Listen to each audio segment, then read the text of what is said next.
Hello, everybody. Good morning. Morning. Y'all look way too sprightly and alert for this hour, so kudos to you for being here. Thanks. This panel is called Notes from the Underground, and we're here to talk about the legacy market, what some people might call the underground market, and for psychedelics, but for all substances, honestly, which we'll get into shortly. So I'm going to kick it off right away and start with Mary with this one, and I want to ask about underrepresented points of view at the conference so far and in the industry in general, right? We have a future legal market. There's a lot of people waiting with bated breath on legal psychedelics, but at the same time, we know there's a lot of other points of view that have been marginalized, mitigated, et cetera. What are we missing here? Well, I would say that some of the things we're missing are points around, this is one of the only psychedelic conferences I've been to where we're not really talking about healing in the traditional sense. Mostly, I would say here that we're kind of just talking about the business aspects and utilizing psychedelics to further capitalistic interests, which definitely is a point, you know, that's the way that this industry is being formed, and part of it is moving. And that is definitely what is being highlighted here rather than healing. And I would also argue just indigenous interests as well. They are often underrepresented, and I would probably say that they're also underrepresented here as well. And when we're talking about plant medicine and psychedelics, we need to be sort of platforming them and giving them an opportunity to speak about the medicines that have been a part of their lineage forever. Lovely. Thank you. She's great. Isn't she great? All right, cool. So I'm going to tee it up for Reggie for this next one. And there's this idea of psychedelic exceptionalism, which many people are familiar with, right? And this idea that healing and mushrooms and DMT, vapes, and all that fun stuff exist in a vacuum that are somehow separate from other psychopharmacological agents and other plant medicines, et cetera, et cetera. Reggie, what's your take on psychedelic exceptionalism? And moving forward, where do you think that this conversation about decrim and legal psychedelics fits within the broader context of all substances and the people who have traditionally been using these substances and also been impacted and incarcerated for their use of these substances? Thank you for the question, Dennis. I appreciate you. And thank y'all for all coming. We were very nervous, like at 9 a.m. the day after everybody parties, and to have this many people in the room feels good. So thank yourselves. One of the conversations that I have started narrowing in my focus on in the West Coast is that we're having this conversation about decriminalizing drugs or legalizing drugs. And the conversation on the West Coast, at least, has a lot to do with what we've seen happen with legalized cannabis, where we have the, quote, legacy market, the people who have taken the risk for the majority of their lives to bring the medicines, the cannabis, the fucking cocaine, whatever your drug of choice is, somebody from the underground probably risked their life to get it to you. And as we move forward with these conversations about legalizing certain things and leaving others behind, I'm starting to come back to the idea of nobody should be in jail for any of this shit. You know, just period, nobody should be in jail for any of it. And it's a moral thing for me, but also when we talk about the war on drugs, the government says that the war on drugs is supposed to be saving lives. You know, we have this fentanyl crisis that's killing a lot of people. We're right here in Florida, which is ground zero for a lot of the opiates and a lot of the pill problems. My stance on these things is if we're truly open to, and this is what I got from Dr. Carl Hart, if our goal is to truly save lives, then we should be legalizing all drugs. And the reason we should be legalizing all drugs is not because we're necessarily interested in a free-for-all, but people are dying from at least fentanyl-laced shit because they don't know that fentanyl's in there. You know, when we were having the alcohol prohibition, people were dying of alcohol because people were making that shit in their bathtubs, you know, and so you would get poisoned. True, we still have alcohol-related deaths, but it's not from the substance itself, per se. It's from people making irresponsible decisions when they're on alcohol most of the time. And so I just kind of want to, I guess, button this statement up by saying, I think that as a community of psychedelic enthusiasts here, but base level, we're all drug users and or drug enthusiasts. For the greater good, we should be making decisions to save lives by legalizing or at least making, at a bare minimum, making sure that nobody's going to jail for possessing or distributing or even manufacturing these things so that we could have a cleaner, more safe supply. So, thank you, Dennis. Absolutely. Thank you, Reggie. All right. This one's going to Bob. So one of the through lines of this panel is about how the legacy market is informing the future legal industry, and that a lot of these biotech companies, mental health companies, et cetera, who are angling themselves to be part of a legal psychedelic industry, perhaps are not aware that their biggest competitor is arguably the legacy market or the underground. And as an example, with cannabis right now, legal sales are in the tens of billions of dollars, depending on who you talk to in the US, 20 billion, something like that. We've got some great cannabis people here who could answer that better. The point is that the legacy cannabis market is doing 5x or 10x that right now. And it's the same thing. There's actually not really a psychedelic industry, right? We have kind of a loose collection of people who believe in the same things, but we don't really have the infrastructure. There's no legal market. At the same time, psychedelics have never been more in demand, right? So Bob, how does this underground legacy market fundamentally impact the future legal industry? And if somebody here is trying to launch a legal psychedelic business, what do they need to be aware about their competition that they're maybe ignoring? Yeah, that's a great question. I mean, I think the pharmaceutical companies are giving us such great media attention. You know, you have so many articles, Joe Rogan, Oprah, Gwyneth Paltrow, all talking about mushrooms, and then you only have 2 states where you have to get in line to pay $4,000 to try it. So I think ultimately people are going to Etsy or going wherever they can to, you know, find an alternative that everyone's given so much great press to. But I mean, I think the pharmaceutical companies or these publicly traded companies, I don't think they think about chocolate bar manufacturers as competition per se, because as I understand, they're trying to make a patented molecule that they can sell to a pharmaceutical company. One of my favorite jokes you've ever told was about a fake company where you're taking all of the good things out of DMT that get you high and then putting it back in, you know, and looking for investment for that. So I think that just like cannabis, like you say, it's not new to the legacy people. It's just finally getting the mainstream attention. And so if you've been doing it for decades already, then I think it's just going to dictate what people expect.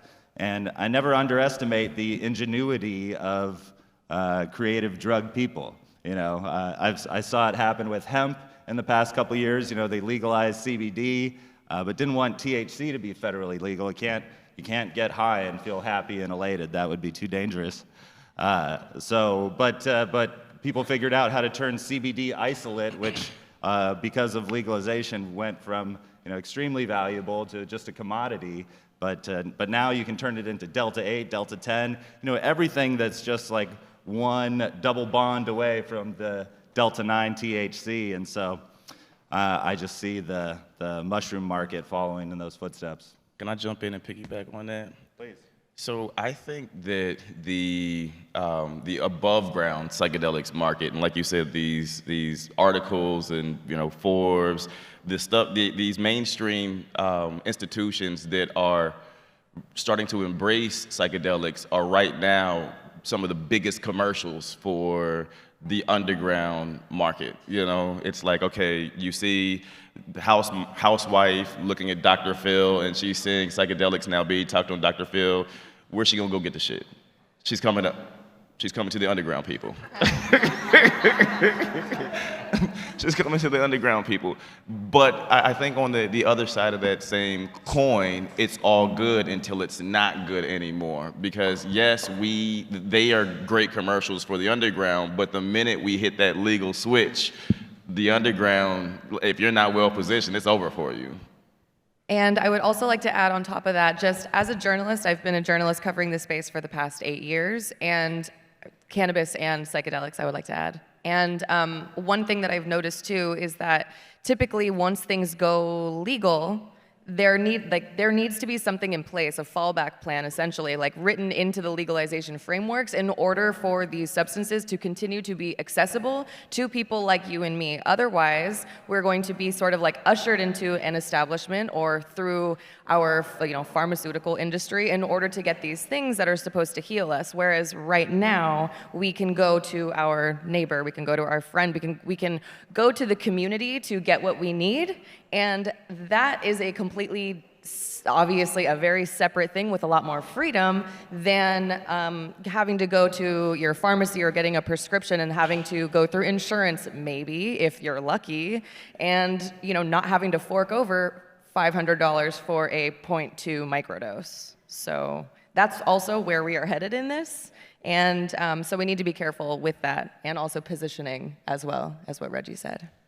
Absolutely. So thinking about the war on drugs, right? This terminology, war on drugs, typically implies that there's sides, and one side has certainly been impacted in a lot of terrible ways. A lot of lives have been destroyed. And talking to our friend Dave Hodges, he framed it for me that one side of the war on drugs has tanks and guns and bombs. The other side is growing mushrooms and cannabis, right? So so in order to be diplomatic and to bridge this gap and to end the war on drugs, first off, what are some things that we can do truly from a lens of reciprocity? Because it's a loaded word and a word that gets thrown around and it gets marketed and it gets used. But as far as people who have been victimized and impacted by the war on drugs, moving forward as a society and as psychedelic advocates, as mental health advocates, what's the responsible thing to do and the responsible response to the injustices that have happened?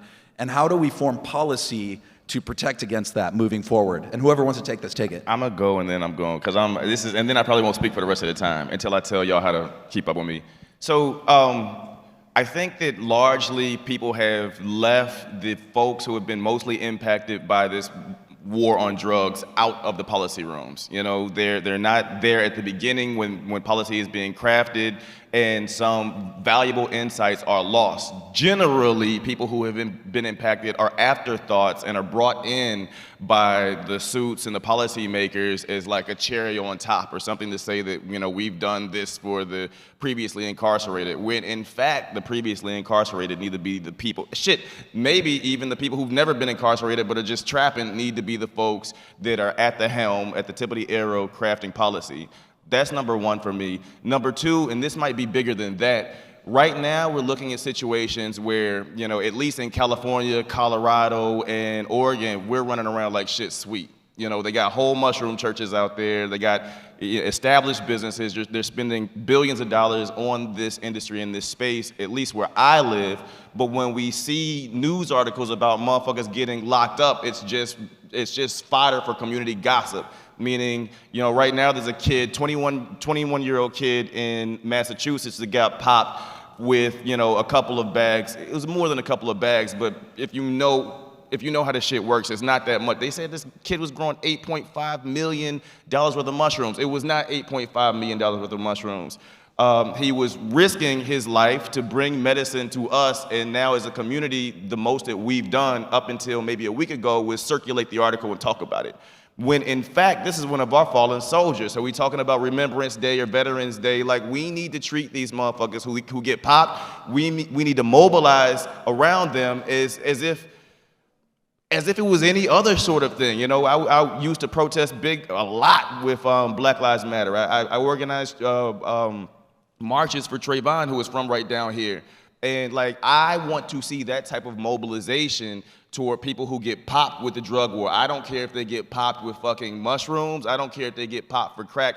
Us here as a room full of people who are privileged enough to enjoy these things and to come out into the public and gather and talk about these things, these are the guys who are providing cover for us to be able to do what the fuck we do. And at a minimum, we can help with their legal help, we can help with their bail, or we can help sign a fucking petition. But I think that we need to be doing more for the fallen soldiers on the war on drugs. And that's my piece. Thank you.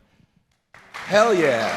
Thank you. It raises It raises the point of community, and if there is no community within the psychedelic space or within general like drugs-oriented circles, then we're not doing it right. And so if you are just here, not you, but like the general you, if you're here just solely to figure out how to make money, that is only one sliver of what this whole thing is actually about. If you don't establish your community, then you're not gonna have anything in the long run, including help when you need it.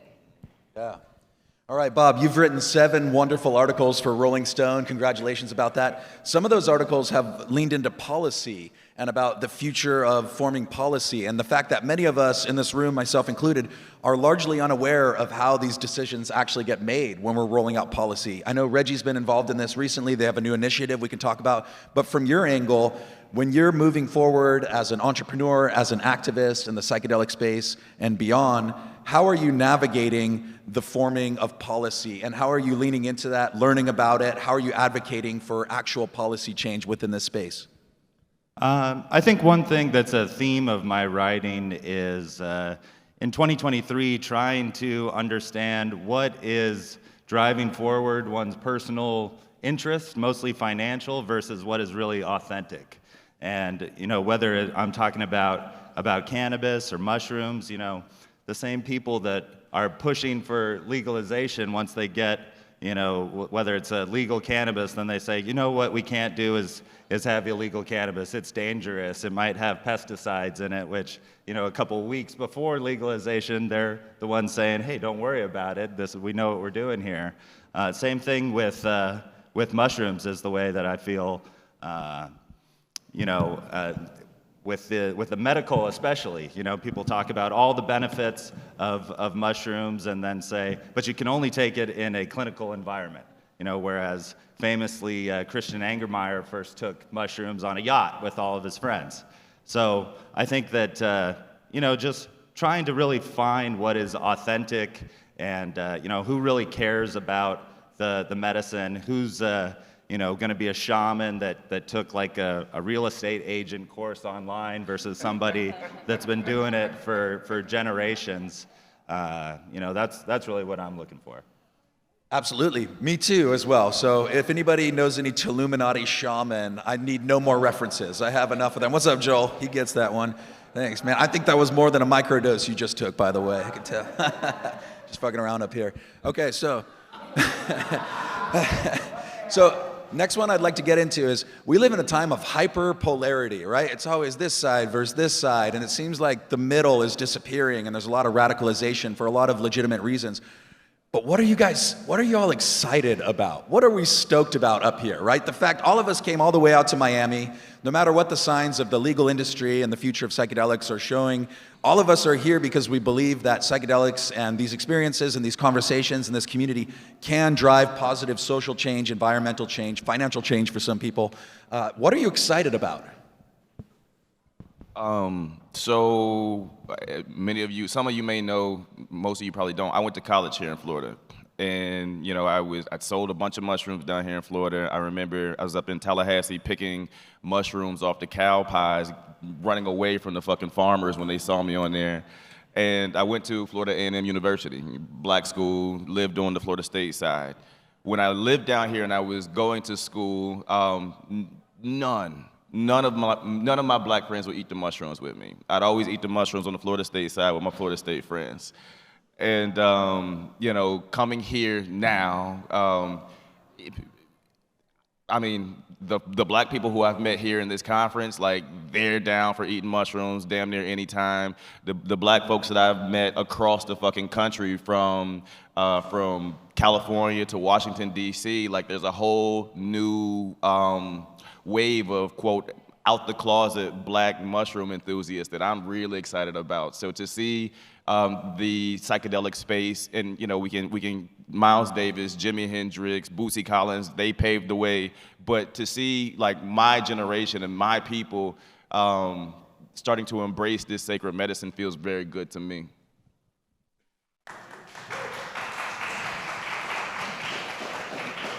I'm really excited about the future, but it's really the present that is what has got me so excited to be here today. This is my second year here at Wonderland. It's like a reunion. with all these friends. And I make a ton of different supplements, and supplement industry people will have you believe, that they have this magic pill and you take it and, you won't be fat or, you'll be happy. But, I know for me, there is no one magic cure, but the reason that I started smoking cannabis, got into mushrooms in the first place, is to connect with people. I like the theology, the philosophy that comes up when you can alter your consciousness and think in a different way and connect with all these people. So whatever happens in the future, I'm just so grateful for the friends and community you've been making along the way. I love you, Bob. Oh my God. I'm excited for the emergence and growing of communities in various places. I'm excited for the future of activism around these plants and substances. And it's not just the plants that need the activism, so do the compounds. Like shout out to LSD. We got to fight for that the same way that we're fighting for all of these other plants and things. DMT, not necessarily associated with ayahuasca, etc. 2CB, all of it. Even your drug of choice as well. Caffeine, let's go. And I think the emergence of activism and community around these substances is going to change the future of how this looks, how all of this looks. Because who are the activists? Who are the people with the bootstraps on the ground? It's not the people in pharmaceutical industry. It's not the people generally with a whole lot of money. It's the people probably we're here. People, regular people like us. And that's where the real juice is, I think, in all of this. That's very juicy. There's much juice to be squeezed, in fact. So much juice. Yeah. Squeeze it. Loosey-goosey, let's get juicy right now. Okay, so what's the call to action here? Okay, we've got 5 more minutes. Everyone's here. We're all stoked. We're in the present. We're all going to hug each other after this and be like, hell yeah, this is fun. We love each other. What's the call to action moving forward? All right, I got a call to action right now. Everybody pull your phone out. Pull your phone out. I'll wait. We only got 5 minutes. I don't want to take it all. Well, please pull your phone out. 5 minutes, 25 seconds. All right, perfect. Now go to wherever you get your podcast, be it Spotify, be it Apple, whatever. This is a good call to action. This is how to stay in touch with me and my friend Mary here, my co-host. Type in Hyphae, spelled Hyphae, Hyphae Leaks, like Julian Assange. Hyphae Leaks, Leaks. Hell yeah. Our last episode was with Dr. Carl Hart, which was motherfucking fire.